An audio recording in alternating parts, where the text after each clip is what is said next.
Alam mo ba na may nilalang na kayang paghiwalain ang sarili niyang katawan at lumipat sa dilim para manghuli ng tao? At kung marinig mo ang pakpak niya, baka huli na ang lahat. Ang kwentong ito ay based sa mga totoong salaysay. At isa dito, muntik nang hindi makauwi. Sa iba't ibang probinsya sa Pilipinas, may kinatatakutang nilalang, ang manananggal. Isang babae sa umaga, pero sa gabi, naghihiwalay ang kanyang pang-itaas na katawan.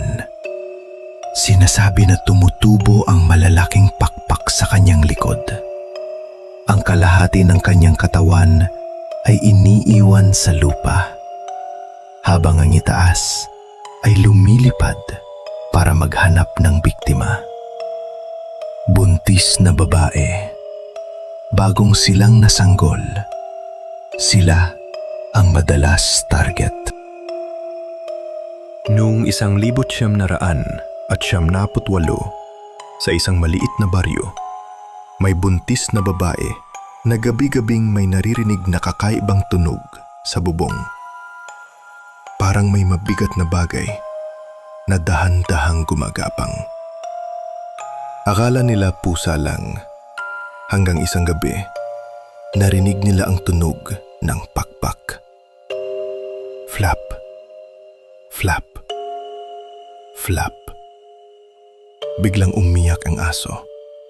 Namatay ang ilaw at may nakita silang anino sa bintana. Mahabang dila, nakasilip, nakangiti. Sa takot, nilagyan nila ng asin at bawang ang paligid ng bahay.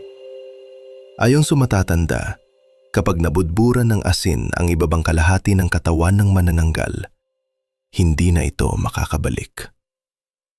Kinabukasan, may natagpo ang bangkay ng babae sa damuhan.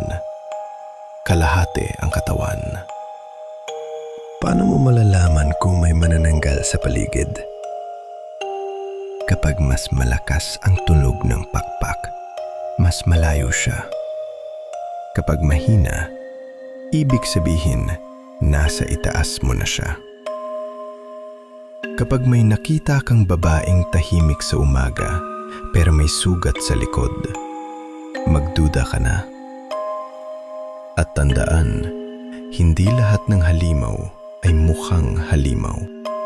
May nagsasabing ang manananggal ay hindi ipinapanganak, kundi ginagawa.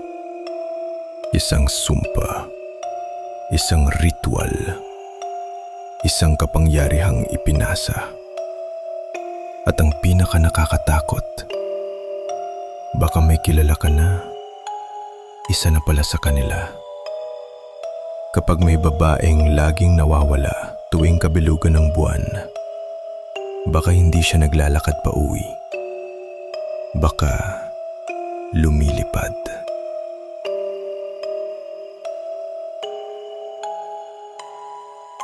Hanggang ngayon, may mga baryo pa rin sa Pilipinas na naniniwala na totoo ang manananggal.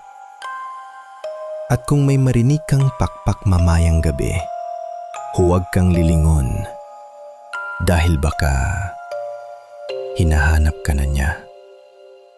Kung gusto mo pa ng mas maraming kwentong katatakutan, i-like mang video, mag-comment ng kung naniniwala ka, at mag-subscribe para sa susunod na kwento.